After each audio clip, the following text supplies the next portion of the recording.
Are you having overheating issues on your 2015 Camaro V6? I'm gonna show you how to fix it. Let's start by removing the engine cover.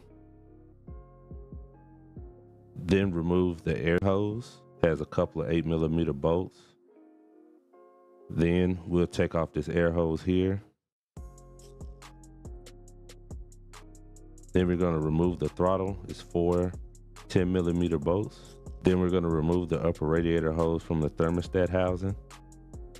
Move it out of the way. Make sure you don't spill too much antifreeze. You want to save as much as possible. Then you're going to locate the map sensor on top of the intake.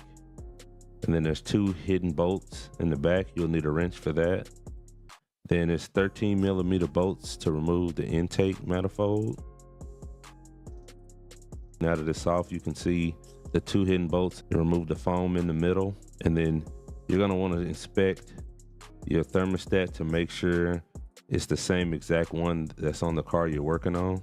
Remove the 2 10mm bolts, and then you want to remove these 2 lines. There's 2 10mm bolts that you'll take off.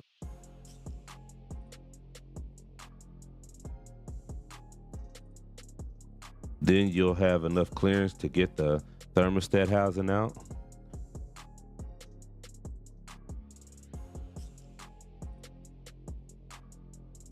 Perfect.